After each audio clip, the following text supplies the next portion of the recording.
Ivanhoe NG Cortiñas es nuestro invitado de hoy, economista, como decíamos antes de ir a la pausa, académico y un gran amigo de este programa. Así que nosotros damos los buenos días, la bienvenida a nuestro querido y directo amigo Ivanhoe. Y ya hicimos un programa. Fuera del aire hicimos un programa. Claro, Nuestros claro. pareceres estuvieron planteados ahí. Buenos días por la mañana. Bueno, Ivan, nosotros hablábamos de tu artículo que se publicó en el día de ayer en vanguardiadelpueblo.do sobre el tema de las monedas virtuales, el uso de las monedas virtuales y la preocupación que ha externado el Banco Central, nuestras autoridades, frente al uso de esas monedas virtuales, a tal punto que aquí hay algunos cajeros ya donde se pueden hacer transacciones con este tipo de monedas. Y me gustaría que nos explicaras con palabras llanas de qué se trata el Bitcoin, como el Ethereum y otras monedas más que circulan a nivel mundial, que usted no las ve, que usted no las toca, pero que valen muchísimo dinero, como es el caso del Bitcoin, que un Bitcoin cuesta alrededor de unos $2.500, $2.600. Así es. Mira, el nombre genérico que agrupa a las más de 900 monedas que circulan, monedas digitales, como el Bitcoin o el Ethereum, que circulan en los mercados internacionales, en el mercado de dinero propiamente dicho, o el mercado de moneda, son las monedas virtuales. Y son virtuales porque solamente se transan a través de plataformas electrónicas. De ahí que estas monedas son desmaterializadas. No existen físicamente y no pueden existir físicamente, porque de existir entonces ya no serían monedas virtuales. Sí. La condición número uno que tienen estas monedas es que son monedas desregularizadas, descentralizadas, es decir, que no hay un organismo privado o público que la emita en forma particular, sino que son las distintas plataformas diseminadas a nivel internacional que conforme a la oferta y la demanda aumenta o disminuye su masa en circulación. Por lo tanto, su precio es fijado por la oferta y la demanda. El caso del Bitcoin es la moneda virtual que lidera el mercado de monedas en los mercados internacionales, conforme el CoinMarket que publica diariamente los volúmenes de transacción. El Bitcoin aproximadamente acapara el 42% del total de lo transado en este tipo de mercado. Naturalmente ha venido perdiendo valor o participación a consecuencia de la aparición de más monedas que han ganado mucho espacio, como por ejemplo el Ethereum, que más o menos absorbe o tiene una participación de alrededor de un 25-26% del total. Sí, vale mucho menos, porque estamos hablando que el Ethereum anda por los 300 y pico de dólares, o 400, algo menos. Y a veces menos, baja, sube. Hay mucha volatilidad en el tema del mercado de monedas virtuales. Y estas monedas tienen también la particularidad de que no tienen respaldo ni en oro, ni de un gobierno, ni de una jurisdicción económica determinada, ni de ningún tipo de commodity, como por ejemplo el petróleo, aunque ya sí se está acariciando la emisión de una moneda virtual respaldada por los precios o el valor del petróleo en los mercados internacionales. Y también esto trae como consecuencia que al no ser una moneda, vamos a decir, legal, desde el punto de vista de los marcos regulatorios de nuestros países, la exposición al riesgo es muy alta. De ahí que las autoridades locales hayan advertido acerca de este tema. Y yo diría que no solamente las autoridades monetarias deben inmiscuirse en este tema, sino también las autoridades fiscales. Por el hecho de que algunas monedas internacionales virtuales, como el Bitcoin, no solamente están transándose en cajeros electrónicos que están ubicados en distintos puntos del país, sino también que hay operadores de juego que utilizan el Bitcoin como moneda. En consecuencia, si ya son operadores de juego, están en la jurisdicción del Ministerio de Hacienda.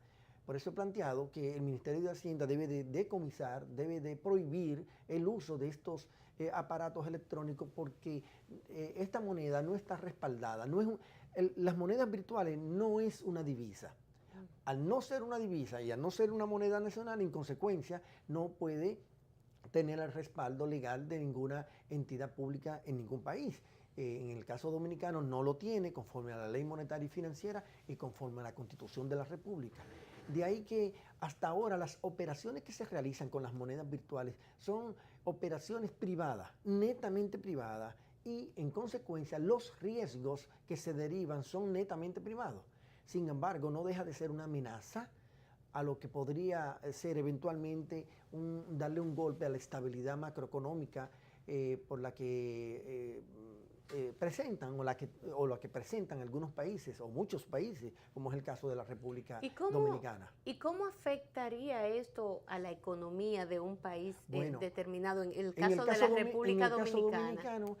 Para usted comprar cualquier moneda virtual tiene que utilizar euro o tiene que utilizar dólar.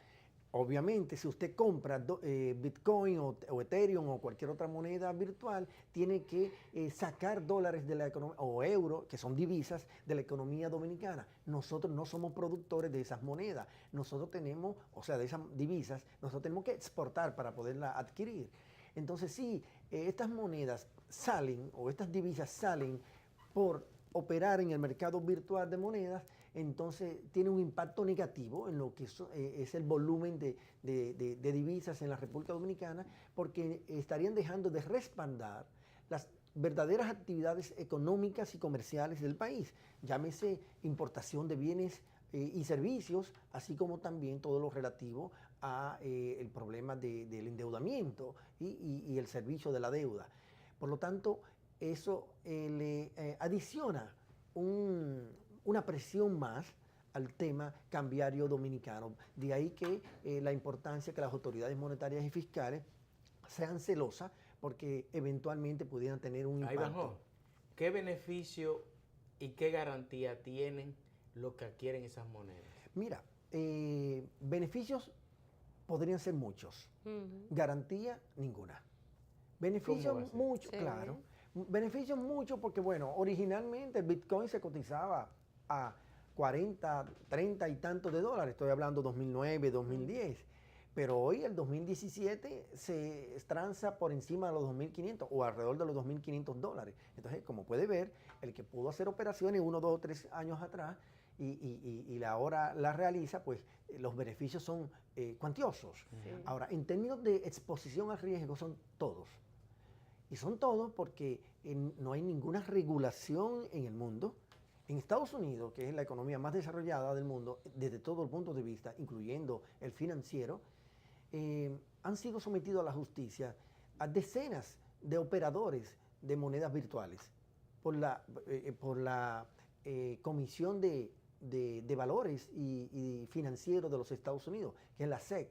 Entonces, eso quiere decir que si en una economía como esta, ya se han sometido a la justicia o han encaminado acciones para someterlo a la justicia, pues los riesgos están sobre la mesa.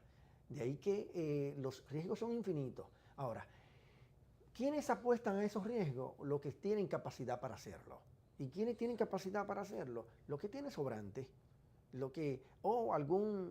Alguna persona que tal vez por moda o tal vez por apostar a la suerte, lo hace. Y dice, tengo 100 dólares o 100 euros, déjame ver qué pasa. Y le pasa como a los que acuden a los casinos. Empiezan jugando y terminan en el vicio. Y todo el mundo sabe lo que ocasiona eso, ¿no? Y en el caso de estas monedas virtuales, porque en el caso de los casinos están regulados, en países como el nuestro y en la mayoría de los países, pero las monedas virtuales no están reguladas. Entonces la exposición a riesgo es mayor desde todo punto de vista.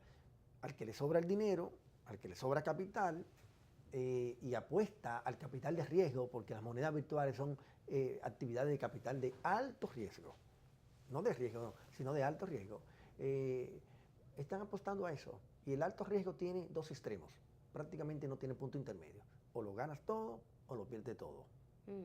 Sin embargo, Iván, te puedo decir que en la generación un tanto mucho más joven que la nuestra, digamos mis hijos, por ejemplo, y esos amigos, esos grupos y gente de 30, 35, están muy interesados. Te lo digo porque me he movido en varios círculos. Porque hay un factor moda. Sí, hay un factor moda y pero es un factor moda que no solamente es en República Dominicana. Así es.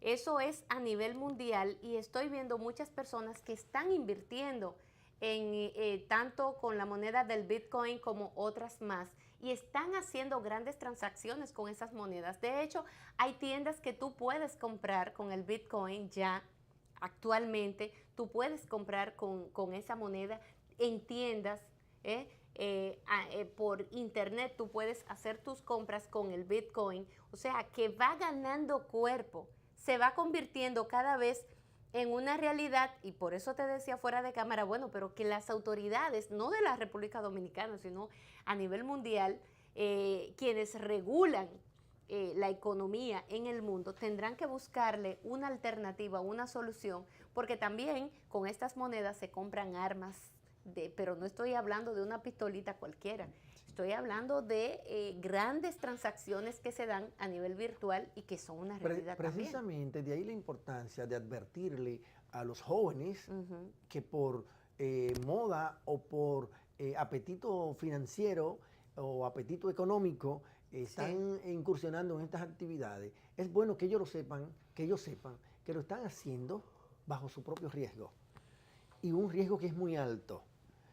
Es decir, que es importante que ellos sepan, que tengan conocimiento de causa acerca de que esta actividad, si bien es cierto que puede dejarle muchos beneficios, también es cierto que pueden perderlo todo, hasta la ilusión.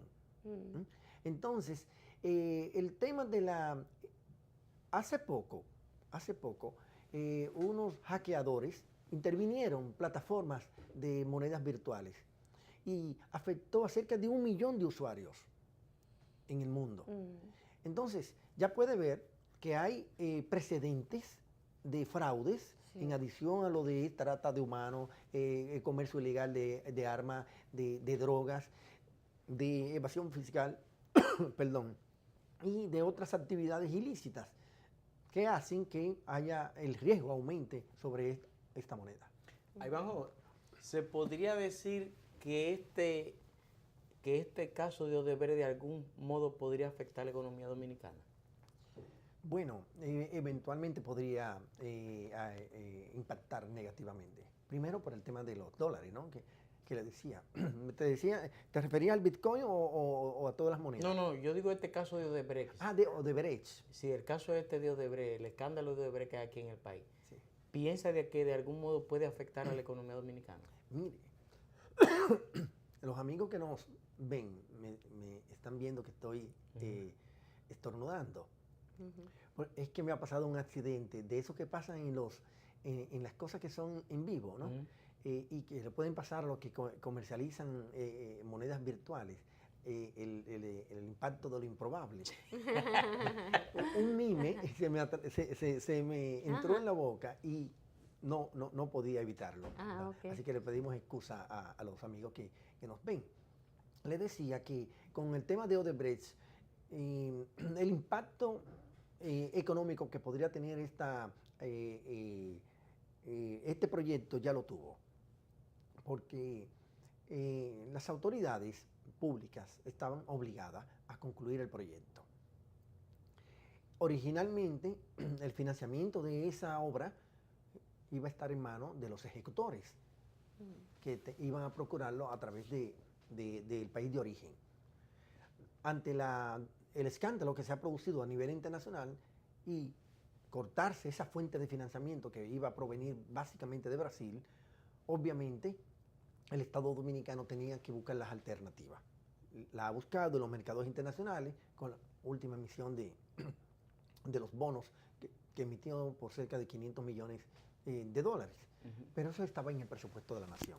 Es decir, no ha habido un impacto adicional en términos de carga financiera, de carga y de presión en las reservas internacionales, este tema que tiene que ver con el proyecto de Punta Catalina, de la planta eléctrica, porque eso estaba presupuestado.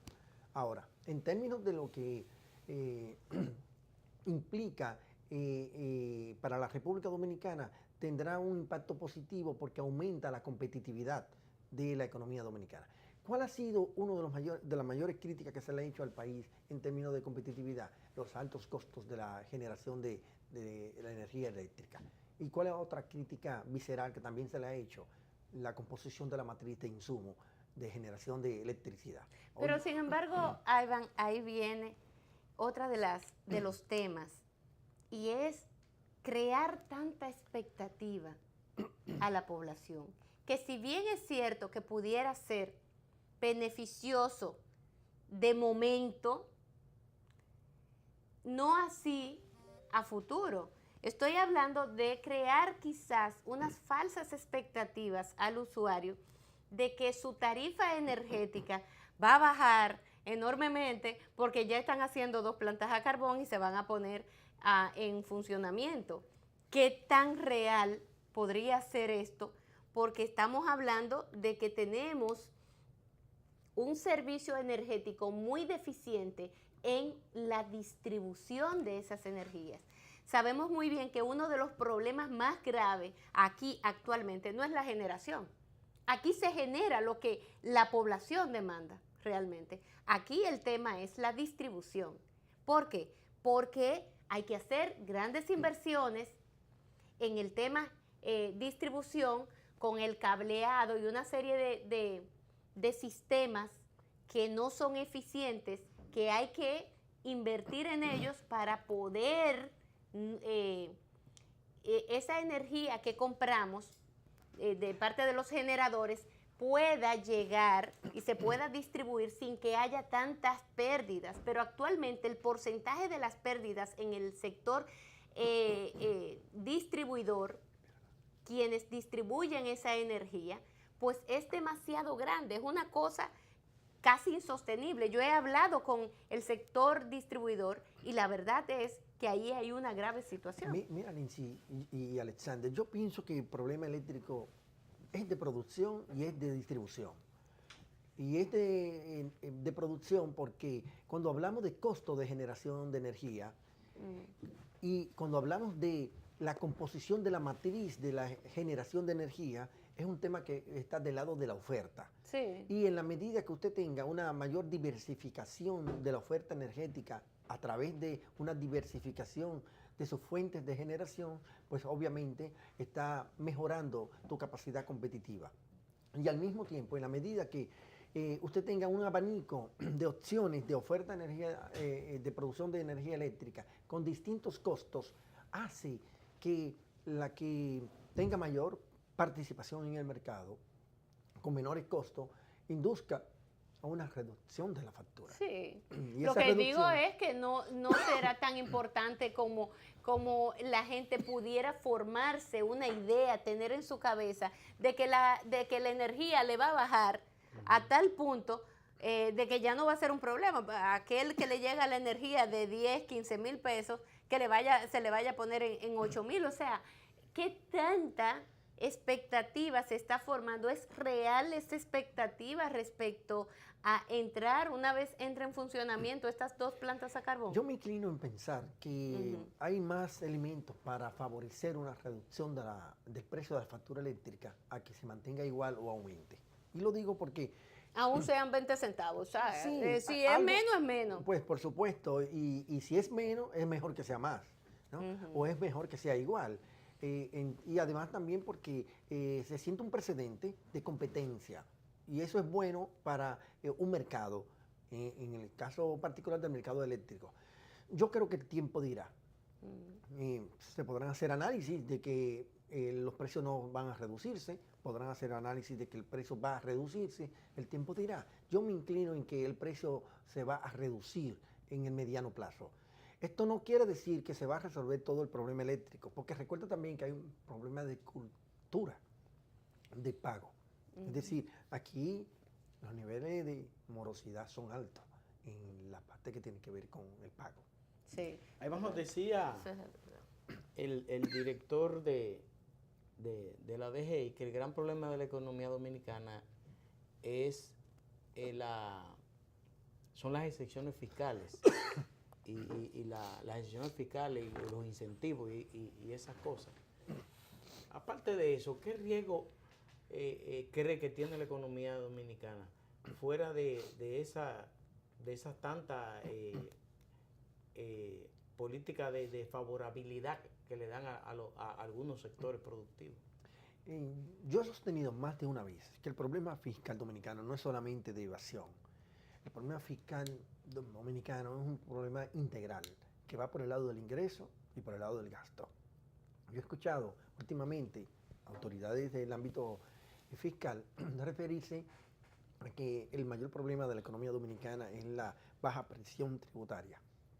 Ciertamente, la presión tributaria es baja en el país, pero también hay un problema de calidad del gasto, hay un problema de composición del gasto, hay un problema de elusión fiscal, hay un problema de gasto tributario, hay un problema de evasión fiscal. Entonces, como puede ver, es un problema integral y por lo tanto debe abordarse con políticas públicas, con políticas económicas, dentro de un pacto fiscal que está concebido en la Ley de Estrategia Nacional de Desarrollo.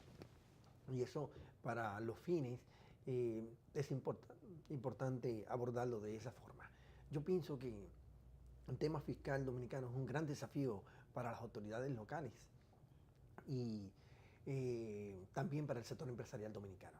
Pero yo pienso que si este gobierno se aborda a discutir un pacto fiscal, yo pienso que terminaría y no sin que haya un acuerdo. Va a depender de los momentos.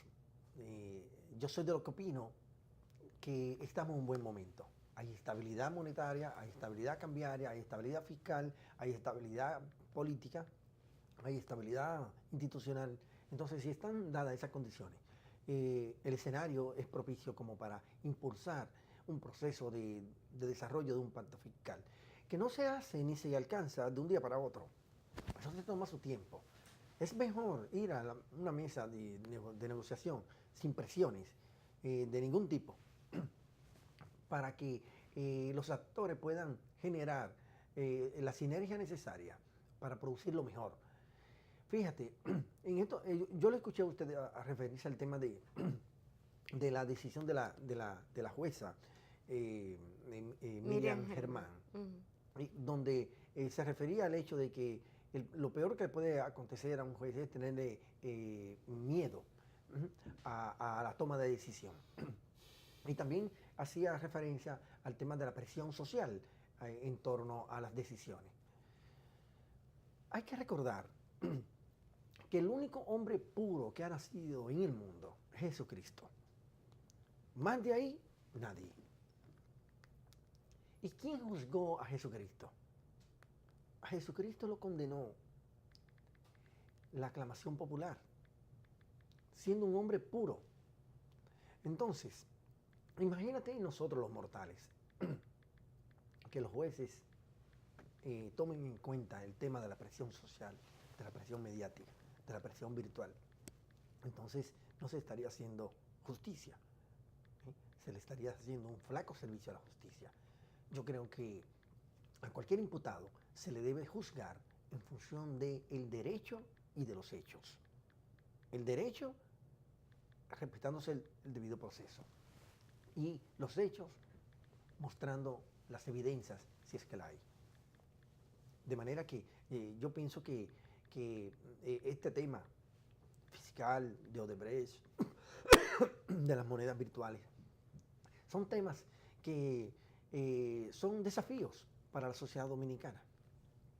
A mí me parece que el tema Odebrecht es un tema aleccionador para nosotros como sociedad, porque independientemente de si hubo o no hubo dolo, lo cierto es que le ha dejado un sabor de sed, de transparencia. Bueno, hay un tema con la economía nuestra, la República Dominicana, que es el tema de las proyecciones. Y para nuestro país y para la región, Iván, las autoridades y las firmas competentes, las entidades internacionales competentes que siempre proyectan cómo se va a comportar la economía en todo el año para la región. En el caso de la región, habían dado un número al principio, ellos siempre van cambiando y dicen, bueno, mira, por factores ajenos factores que no podemos controlar, creo que va a crecer más, que va a crecer menos. En el caso de la región, vamos a crecer menos de lo proyectado en un principio por estos organismos internacionales. Pero ¿cómo va República Dominicana? ¿Cuáles son las proyecciones reales en la República Dominicana y lo que se había proyectado íbamos a crecer? Ya pasamos el primer semestre del año y cuando se pasa el primer semestre del año, pues es más fácil proyectar cómo va a terminar el año. Y me gustaría saber su parecer al respecto. Mira, tu pregunta me permite hacer una reflexión de doble vía. La evidencia dominicana, por lo menos de los últimos 15 años o 12 años, por lo menos, indica que las estimaciones de crecimiento del Producto Interno Bruto, PIB, siempre han estado por debajo o por encima. Las estimaciones han estado por debajo, son inferiores a lo que realmente resulta. Es decir, cuando las autoridades han estimado que el PIB va a crecer en un 4 o 5%, ha crecido 7% o ha crecido 6%. Aconteció, para hablar de datos recientes, el año pasado, que crecimos alrededor de un 7% y se había estimado un 5%. Ahora también se estimó para el 2017 que vamos a tener un crecimiento de alrededor de un 5%. La economía va a crecer alrededor de un 6%. Eso en términos del PIB.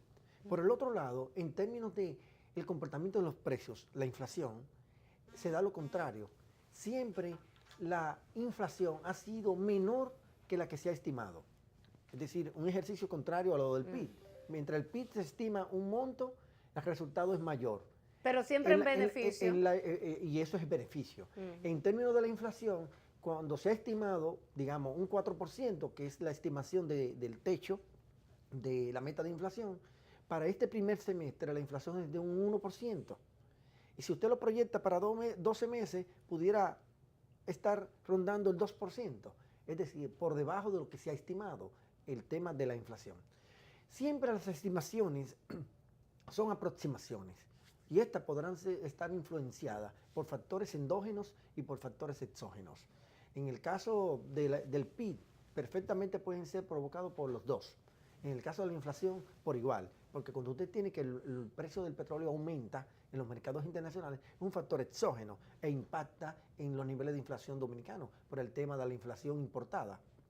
Y en el lado del Producto Interno de la economía, cuando usted encuentra que las exportaciones no se comportan en la manera que deben de comportarse, creciendo, pues también impacta en forma negativa en el Producto Interno Bruto de la economía. De manera que usted siempre va a encontrar este tema de que las estimaciones no concuerdan mucho siempre con el tema de los resultados. Ahora, ¿qué le falta a los hacedores de políticas públicas dominicanas en este aspecto que usted señala? Que periódicamente se ajuste la estimación, que eso sí no se hace aquí. Por eso usted encuentra que los organismos internacionales siempre viven ajustando los datos que ofrecen en temas de estimación. Si la economía proyectaron que va a crecer para el 2017, digamos, en la economía mundial en un 2 o un 3%, y en el transcurso o una economía desarrollada como la de Estados Unidos, y en el transcurso de los primeros meses acontecen eventos, entonces ellos hacen una reestimación de lo que ya habían hecho en el año anterior respecto al año que cursa. Y hacen el ajuste correspondiente. En la República Dominicana no tenemos esa cultura de hacer los reajustes en términos de las estimaciones. Y yo creo que hacia allá debemos también conducir la parte que tiene que ver con las políticas públicas. Ahí vamos con una presión tributaria del 14%. Decía el director del DGI que ya no se puede poner más impuestos, que ya los impuestos fundamentales ya están saturados, que habría que irse por otro lado, con una presión del 14%, ¿cómo, y los impuestos fundamentales saturados, ¿cómo se podría relanzar la economía dominicana? Mira, hay suficiente evidencia en el mundo, incluyendo la de Estados Unidos, que con tasas más bajas de impuestos, pero universalizando las tasas, se obtiene mejores beneficios en términos de ingresos tributarios. Incluso en Estados Unidos, con Ronald Reagan, ya hace muchos años, décadas, se implementó esta política que hoy día está implementando Donald Trump con el tema de la curva impositiva, en donde si usted establece una tasa cero o establece una tasa de 100%, cómo se comportan los impuestos, al punto de que esa curva forma parte del Museo de Historia de la ciudad de Washington, porque se pudo demostrar con la evidencia de que ciertamente altas tasas de impuestos atentan contra la recaudación. El desafío mayor que tenemos nosotros como en el ámbito fiscal es seguir mejorando la administración tributaria. Y cuando hablo de seguir mejorando la administración tributaria, no quiere decir salir a cobrar más, sino también que existan penalidades para quienes no cumplan con el tema impositivo. Porque cuando un ciudadano va a un restaurante o a un comercio particular y compra algún bien o un servicio y paga su impuesto, ese impuesto que paga por el ITEVI, por ejemplo, el concepto de ITEVI, no le corresponde al empresario, le corresponde al Estado, porque el ciudadano ya lo pagó. Entonces, ese es un acto delictivo si no se transfiere al Estado, si el agente económico no lo transfiere al Estado, es un acto delictivo como aquel funcionario público. Un robo cualquiera. Por supuesto, como aquel funcionario público que hace lo indebido con el manejo de los recursos públicos. Es igual.